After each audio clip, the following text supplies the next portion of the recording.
Yo, what's poppin', everyone? We are Minds That Matter. I'm your girl, Tassie Janae Jones. We got my girl, Shamoni. Hey, hey, hey. And we also got my dog, Nicole. What's up? What's up? What's up? I like that. What's up? Y'all remember that shit? What's up? Yes. That shit was the funniest. Oh, my goodness. I don't even know why. Through the whole thing. It just popped in your mind, huh? Yeah, it did. Our objective is to promote positive dialogue that encourages forward thinking. We strive to encourage and empower individuals through collaborative discussion. We hope you guys enjoy our dope conversations and content. Let us know what you guys think and hit us up. And if you guys like the content we are bringing, make sure you subscribe to all the podcast content at Minds That Matter. Alrighty then. So I know that I always say thank you to all of our listeners and our supporters, but I'm going to keep saying that shit again. Thank you to all of our listeners and our supporters. We truly appreciate everything you guys do by simply clicking on any of our social media platforms, responding to our topics, and just simply listening to us, whether it's at home or during your commute. We have a very special guest with us. Hello, Miss Carletta. Hey, hey, hey. How are you? I'm doing good. How are you? I'm doing good. Welcome to Minds That Matter. I know. I'm so excited. We'll definitely go ahead and introduce the people, who you are, and then give us a fun fact about yourself. Kelsey, you said that backwards. I'm sorry. What did I say? Introduce yourself to the people. Sorry, I didn't say the. So my name is Carletta. A fun fact about myself. Don't think too hard. Okay, don't think too hard. Nope. This is Nicole's birthday. You didn't give her a chance. I've lived in 3 states by myself. 2 states. I moved in 2 states by myself. Texas. Okay. You said Texas and what? In Oklahoma. And you're in Oklahoma right now, right? Yep. Okay. When did you leave Texas? I left Texas last year. I was in Midland for about 8 months. Oh, yeah. When did you leave California? I left California when I was 18. So that's a fun fact. I left California when I was 18. She did. She was like, I'm done. The moment I walked across that stage, the fuck out. Right. I was done. Well, I haven't seen you in a long time then. It's been. Mm-hmm. Does it even feel like it's been that long, y'all? Like, dang, like it's been such a long time since we've seen anybody. I know. I'd like to point out, don't see anybody anymore. my 27th birthday is in a few hours, and I feel old. Oh, yeah. Shout out to Shannon. Her birthday is in a couple of hours, y'all. Hey. 27, man. Like, my mom told me I was 30 yesterday, and I was like, watch out. I was like, you need to chill. I told my brother that too. I was like, I'm not trying to get old. And he was like, what's wrong with it? He was like, age is wisdom. And I was like, I'm cool. I think I'm wise enough. I'm wise here. at this moment. Exactly. We want to speak around so bad. Look at us now. I know. And we all kind of like, please take me back a couple years. I'm too grown now. I don't want to be this grown. This is too much. Life slapped the shit out of us in the face. Real talk. Right. Oh my gosh. Speaking of life, we definitely want to get into today's subject. For the month of May, we're going to touch on different topics of mental health. And today we're going to talk about depression. Now, depression is a common and serious medical illness that negatively affects how you feel. It could affect the way you think and also how you act. Fortunately, it is treatable. Depression causes feelings of sadness and or loss of interest in activities once enjoyed. It can also lead to a variety of emotional and physical problems and can decrease a person's ability to function at work and at home. There's different symptoms of depression that can range from mild to severe, which can include, feeling sad or feeling a depressed mood. Seeing someone have a loss of interest or pleasure in activities they once enjoyed, changes in appetite, weight loss or gain unrelated to dieting, and then trouble sleeping. So just make sure you guys pay attention to those symptoms. If they affect you, reach out for someone or reach out to help. We definitely want to get into the topic and discuss it and hope that we also can help you today. So Also, sorry. I'm starting early. Go Also, ahead. I just want to remind you guys that depression looks different in everybody. So you may not see all of these symptoms that you see that Tassie's read off in one person, that in yourself, because it's not, it doesn't happen that way. Everybody is different. So So don't try to like follow this, by the book, but these are just there's no guideline to depression, right, at all. It hits anybody, anywhere. Yeah. And it ranges on the spectrum too. Like everybody doesn't go severe. Severe. Mild, moderate, severe. Yeah. It's just like, if you feel a certain type of way and you know how the fuck you feeling, like, then you know. So Carletta, when did you know, when you first started feeling depression, and what type of emotions were you feeling? I knew I was depressed back in high school, actually. So it was weird for me because I was always, so I officially knew when it was hard for me to even like do like the simple stuff, like clean my room, for example. Like I thought I was just like a messy teenager, but it was because I just did not have the energy to do anything. And I was just always sad and things like that, but I didn't label it. I didn't know about depression until I became an adult. Until I started to see like, different things and like hear like different podcasts, and I'm like, oh shit, being sad is just not normal. Like it's not just me. Like, right. It's not just me. Like, but then that's what I learned. Like I'm more of, there is another symptom. It's like about you, because you can still be functional and still be depressed. Absolutely. Like, depression. So that's what I was diagnosed with. I'm more functional. Like I can do day-to-day stuff, like go to work, eat, do all that stuff, but then go home and cry. Right. So it's like depression, like you guys said before, depression it's not the same for everyone. Some people are sad, some people don't want to get out of bed, but other people you can actually just go to be out of work and just be sad all the time. Do you feel like you're physically present but mentally like drained in a way? Yes and no. Sometimes I am present. I don't feel present. I just feel like I'm just there. Other times I feel like I'm just mentally, but it has gotten better. Like, of course, now it's gotten better. But before it was just draining. It was both at the same time. It was just draining mentally and like physically. So. Because I told them, I haven't really like spoke about it, but I told them more recently, I've just put words to it. I don't have like a severe case of depression. I would say mine is more moderate, and it's only like circumstantial, if that makes sense. Yeah. So I just find myself like in funks, like I really don't want to do nothing. Like I don't want to be around nobody. I need to be by myself. I just want to watch TV, and I want to go to sleep and wake up and do it again. So, and I know what mine stems from, just based on just like I said, it's a lot of it's circumstantial. But for me, I know exactly what you mean. How you can function. Like I can go to work, be present, but when I come home and I close my door, it's like it's just me. Like it's like fuck this. Yeah. And mine didn't actually start until I became an adult. And I think mine's kind of manifested from me usually being around people all the time to now coming to be by myself and having to do things by myself. It made me realize that I was more codependent than I like to think.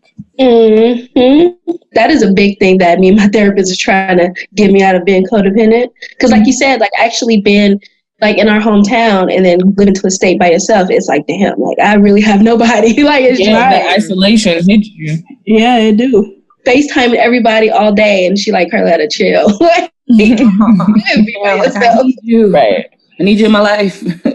And then too, I find myself having like, I want to say, kind of like I feel guilty because my niece and my nephew, because they're back home and I don't get to see them all the time. And my niece, she always tells my mom, Shin left me.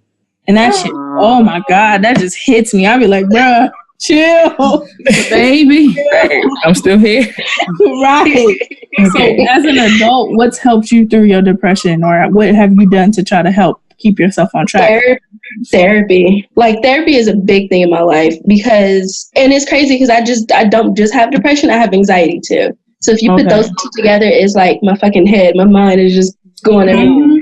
But I didn't, so I was sitting, and the moment my therapist actually knew, she actually clinically diagnosed me, was I went to Winco, and I was about to, do this whole healthy thing. And I was like, I'm about to go to the gym and shit like that. And I just started crying. And she was like, yeah, you are depressed. You do have anxiety. So then she had to put me on medication to like balance my hormones out.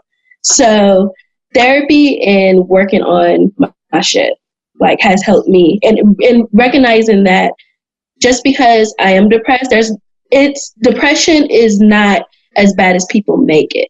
Mm-hmm. Like, right. I'm still functional. I'm still able to do the other things, but my hormones are just imbalanced, and I'm fine. I don't know how to explain. Like I'm normal. Like you said, yeah, you're normal. It's okay to have depression. It's okay to have anxiety. You know, as long as you're able to function in society or do something that can, bring you out of that. It's okay. When it starts to become a problem is when you cannot normally function, on your day to day. But with assistance and you being able to reach out for help and take medications and go to therapy and being secure in that, or proud, or not too prideful, then it's fine. It's okay. People have to stop, putting such a negative stigma on depression and medication and therapy and all of those things. Exactly. And self-care is a big thing in my life. I don't preach. Like, I don't care if it's me. I don't care if it's just me just being in my house to myself, listening to my music. I count that as self-care. If I need that to relax and to get my mind together, I'm gonna do that. I don't care what nobody. I don't give a damn what you say. It's just what she had to tell me, like what Shannon said. Like what she had to tell me, she had to let me know that she had to get it in me, because I used to always think being in my house and binge watching is self-care. And she was like, there's a fine line between doing it a day, and then doing it for like a week. Like when it becomes like when you stay in your house and sit in that same spot for like a week, that's when you really need to see help. That's when depression starts. Yeah. Like for two, that's when it's self-care. A week, that's like excessive. So a lot of people kind of don't realize that, okay, like being by yourself, having me time and relaxation versus like isolating yourself and withdrawing from people, there's a spectrum. Yeah. What about, because see, I know you from being in high school and the little girl who was very church going and just I don't know, that's the image I have of you. Maybe that's not good, but that's the image I have of you because I don't know you as an adult. So going through those times, how did you learn to deal with depression, especially with the stigma attached to it while going to church and being around family and Black families not being so well versed about mental health? So yeah, I was fucked up from the start. Like they literally was like, their big thing was go to church and pray about it. You sad, go to church. Go to church and talk to God. He's there.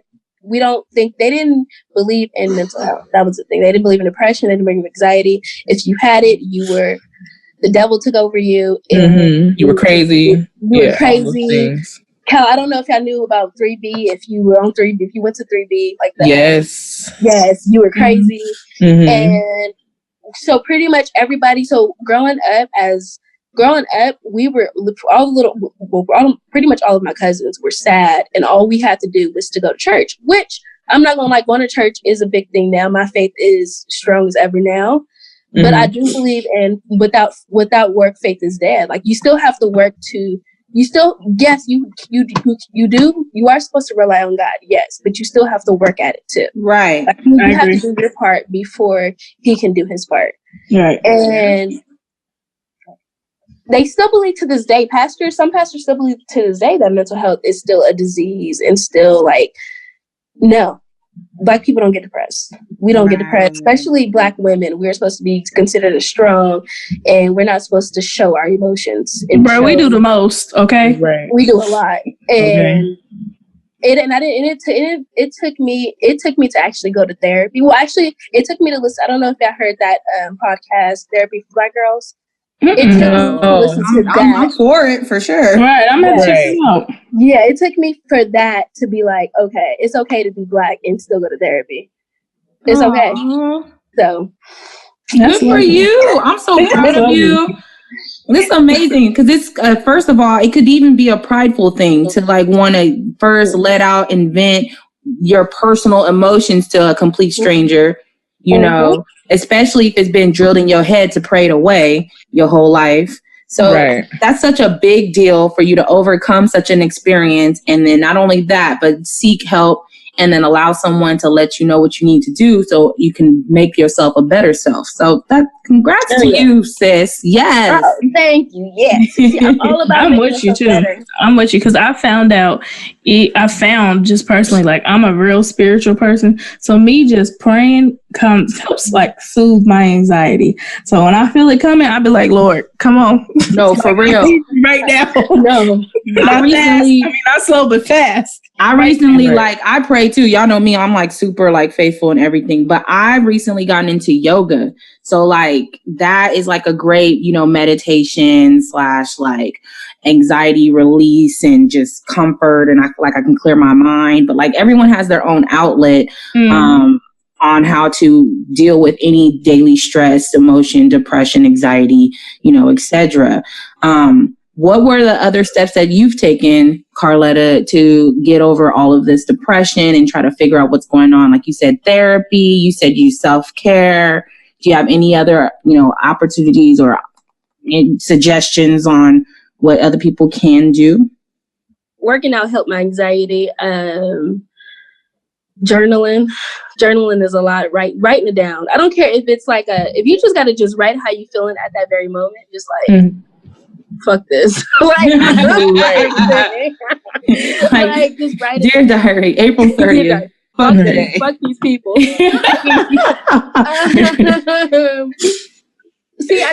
I did try marijuana, but it amps my anxiety. So CB oil. Okay, I'm here for that. Works. Where do you put the CBD? I'm just curious. You put it under your tongue. Really? And like you leave it under your tongue. Yeah, because the tongue it gets to the bloodstream faster. So they want you to put it under your tongue so it can just hit your bloodstream. Yeah. Interesting. Okay. That's pretty much it. I'm trying yoga. I haven't got there yet. Yeah. I love it. I like yoga. It can be hard when you haven't done it in forever or if you're a beginner sometimes, but yes.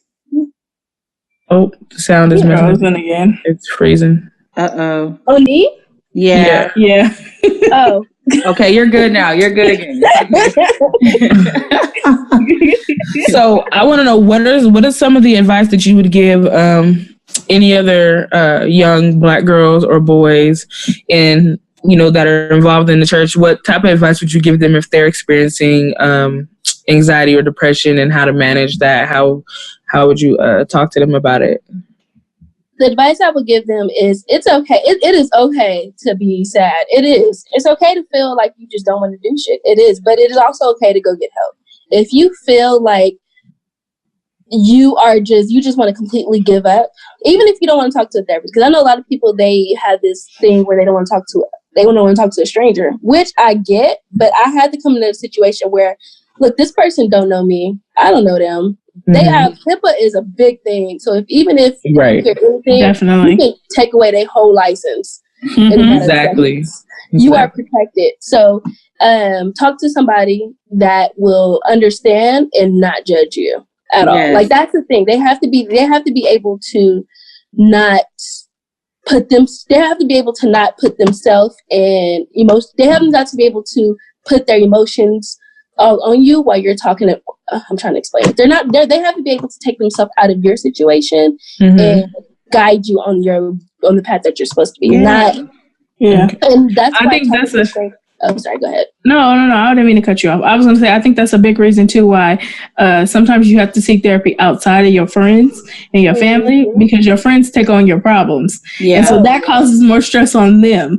Not only that, we're too close to the situation. I remember we used to say this all the time, we'll never go to therapy. We have each other. And like, bullshit. We're way too involved with each other. Bullshit. Somebody unbiased to the situation. Unbiased. They're not a part of the situation. They can see clearly outside of everything and give a professional, judgment in regards to how to resolve what's going on, kind of assess what's going on, and help you figure out how to proceed from what you just discussed with them. Yes. Exactly. Like mine, she would literally tell me, like, she's like, Carletta, I am not here to tell you what to do. But just to let you know, what you telling me is bullshit. Can I give her number? Look. Oh my God, I like that. I need a straight shooter. That's I want to keep it 110. She would call me out my bullshit, but she would also let me know. She would call me out when I'm When I feel like when I'm bullshitting, she would call me out on it, and she would guide me on how I should think. She'd be like, "That was fucked up what you did to her. That was fucked up how she would tell me, "I understand how you feeling, but you are self-centered. It's not about you. You got to put yourself in their shoes. What if they think this? And what if you know what I'm saying?" Absolutely. Yeah. When you went and found a therapist, and you, of course, you don't have to answer this if you don't want to. My question is, was it simple? Like, were you shopping around? Did it take a while? Did you use your insurance? Did you pay out of pocket? Like, was it the process easy? Because I know that's pretty hard for a lot of people who may want to seek therapy, or, how did it go? How was the process? The process is not easy because you got to find somebody that it's like you're finding a new relationship. You got to find somebody that you're compatible with. My first therapist, she told me that I was a spoiled brat. I ended up leaving her. Yeah, she was like, you're just spoiled. I'm like, fuck you. Like, what the heck you tell me like for our first time? Yeah, right. Like, you don't even fucking know me, dog. Like, man, like, how the fuck you gonna? Yeah, I want my fucking money back. Bitch. Like, what the fuck you mean? Yes. Right. Told me she wanted to be my friend instead of my therapist. She was just like asking me all too. She was just went too much. I knew that my therapist now, she was the right one when she was able to keep it real with me, but also be professional. We was able because I gave her what I did was I gave her a situation and I was like, what do you think about this? And I liked her feedback and I was like, okay. And she also kept it real and she also made me laugh. So it was like, okay, we are compatible. Yeah. But finding a therapist, you have to find that person that you can connect with. Because if you don't connect with them, you can't trust them. Right. It took me 7 months to trust mine. She was like, because she told me in the beginning, like, if you don't want to talk about something, let me know and I'm gonna move on. But then it got to the point where it's like she got to a soft subject or hard subject, and I would back, and she'd be like, "Fuck Carletta." Like she didn't say "fuck Carletta," but she was like, "Dang, like, come on, you gotta, right? Like you there, like just gotta get pushed through." How often do you don't hide from it? I use insurance to answer Tossi's question, but I'll go every 2 weeks. At first I went every week, but it was just too emotionally draining. It was just too much. So then I switched to every 2 weeks. Okay. So that's dope. Yeah. So what about y'all? Do y'all see therapy or? Personally, you know what? I have a list gathered, and I got to try to run through them to see what to see what I think. Because like you said, I think it's important for me to find somebody who can level with me. Mm-hmm. It is on my list. I ain't made it a priority. I will admit that, but I need to, just because I find myself feeling bad because I feel like my emotions is too much to deal with for other people, and so I harbor all of it, and then I'm like a glass. Like I keep pouring into it, and then I spill, and then I pop, or I'm like a balloon, I should say. So it's definitely on my to-do list for me. I do not have a therapist, nor have I ever been to a therapist. I think I've only recently in the last like maybe 2 years even felt any bit of like anxiety and depression and, stress like that. Once I was in grad school is when it kind of started coming about, the stress of school and like being in another state. I was all the way in New Jersey, everybody I knew was in Cali, and just trying to make sure I finish school, and I'm just putting like unnecessary pressure on myself to be great and things like that. But Are you still in grad school? No, I graduated already. Mm-hmm. Yeah, but I don't see anybody, but I practice self-care as much as I can, and most of mine is teaching myself to draw or paint, making waist beads, writing, like journaling, and like trying to like write a book, things like that. And of course, like I chill out and like watch Netflix and eat like a bunch of ice cream and shit, but for the most part, like the artsy things are, kind of what keeps me sane. Mm-hmm. And same for me, kind of. I don't have a therapist. I'm definitely open to it. I definitely want to shop around and figure out if I'm compatible with somebody. I think that'd be great for me. I just, recently was going through depression after loss. So like grieving is very difficult. And I'm trying to figure out how to handle it, because like I don't think like I've lost someone super duper close to me before. So when it happened, I kind of didn't know how to handle it. So I thought staying busy would help me move on. But you know, that while you're trying to stay busy, it's still in your brain like every single day, all the time. Or like even being kind of reckless and hanging out or even drinking or partying and just trying to just get your mind off something. It's not the healthiest way to do something. So I know for sure I wasn't doing the right ways of trying to get over something of my depression. You know what? Sorry to cut you off. So when you talk about grieving, I lost my grandma. Before I moved back to Oklahoma, I lost my grandma.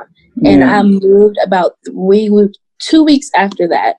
My therapist, she just brought it to my attention. She was like, you pretty much ran away. Yeah. You were pretty much, you ran. I do that. She was like, you were making it worse. Yeah. Yeah. I think that's exactly what we did. Because right after our loss, we moved right to Texas, like within the same like fucking month. Like, and it was just crazy. And the sad thing is you don't really escape it because you never deal with it. You know, it kind of still lingers in the back of your mind. It's like follows you, you know? I'm trying to tell you. I think when I first realized that, go ahead, Tassie, and I'll tell after. I was just saying, like, I've now, you know, I've started doing the hobbies that I used to enjoy, like dancing and writing and working out and trying to be a healthier me. And that's basically same thing, self-care, and just trying to figure out what made myself have purpose and happy again, because those outlets are definitely boosting my self-confidence and clearing my mind and making me feel better about everything. Yeah. And I was going to say mine started percolating as far as my depression. I think first when my dad passed away, I didn't know how to really deal with it. And I actually, that death, I really just dealt with it. What, Nicole, last year?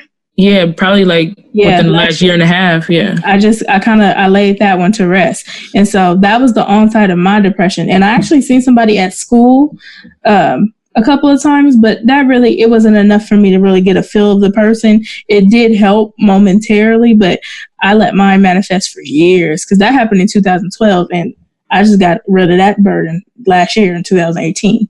Yeah. So it's not easy. Like when it's still hard. It's still a touchy subject for me because she would bring up my grandma and she would know like off the bat that I don't want to talk about it and she'll move on. But then she would have to tell me like, look, you have to talk about this because obviously it's still a touchy subject. She was like, I can't even bring up her name without you like crying. So you have to like, we're going to have to work through this. And then so her biggest thing with me is like, because I thought I was like what Shannon said earlier, like my emotions are just too much. I knew I was too much because I like to shut down and I don't trust people and stuff like that. But when you find one, she has to work at your pace. You can't work at her pace. She has to, because you're paying for it. So she has to work. Right. That's what we say in school. Meet the client where they're at. Exactly. Like, and if you feel pressured and if you feel anything, be like, no, this is not the one. They're not the one. And that's okay to fire them because I fired a couple. Right. Yeah, you know, like you said earlier, it's you gotta do your part too. Like I started really, really like completely unpacking my suitcase, and I was telling Tassie them some stuff, and I was like, they ain't ready for this. Like I can tell they was just like, bro, you giving too much at once. Like this we in the car, she turned it down the music like, so let's talk about this. We like, wait a minute. So for me, it's very emotional, but it's also very freeing. So I commend you because I'm going through it right now. So I commend you for even taking that step. And I've been doing it alone, so I can only imagine probably how much further I could be if I really took the time to get a therapist. So I commend you for what you're doing. Man, fuck that. I'm proud of all of us. Shit. Hey. Like we all we're all strong Black women, right? But at the end of the day, we've all ventured out, doing our own thing, paying our own bills, trying to handle life, tackle jobs, and figure out family, and like just all of this shit all at once, and still be quote unquote the strong Black woman. Well, we deal with a lot in one day, we figure out each day, and we keep going on each day. So we popping, period. Period. Point blank, period. Do you got any last words for the people before we close this out? No, just if you are thinking about a therapist, I would definitely check out the Therapy for Black Girls podcast. That helped me, and they do have a Facebook page too. So Therapy for Black Girls. Cool. Also, check out that podcast, like she said, because it's probably something really good. But if anybody else wants any information on mental illness in general, you guys can go to the National Alliance on Mental Health, which is NAMI, or let me see that. What's the number here? 1-800-7 scratch that 273-8255, and they give you plenty of information on depression, anxiety, suicide, and lots of other mental illnesses, and they can point you in the right direction to find help. Also, talk to local law enforcement agencies if you're in a crisis situation, or any of your healthcare providers and your insurance agency, so that you can find out who you're contracted with if you are interested in getting a therapist. Yes, and don't forget to always. I'm sorry for cutting you off. No, go ahead. And if you do think that you do need help, even if you need to talk to someone, do not be ashamed to reach out to. Even they do have nonprofit organizations where you can actually go see someone for pretty much free. They have a free therapist. They have, if you're on Medi-Cal would pay for pretty much all of the whole counseling session. Even if you don't have Medi-Cal, you can go up to the local county office and let them know that you need a voucher to see a mental health professional, and they will send you to the right direction. That's true. That's what's up. Well, if you guys like the content we're bringing, help us in continuing the conversation. Comment in the descriptions below. Let us know if you guys have any questions, or if you want to help us out, and feel free to throw a topic at us. Do us a favor and join us on all social media platforms. Follow us on Facebook, Instagram, Twitter, and subscribe to all the podcast content. And remember, guys, we are Minds That Matter.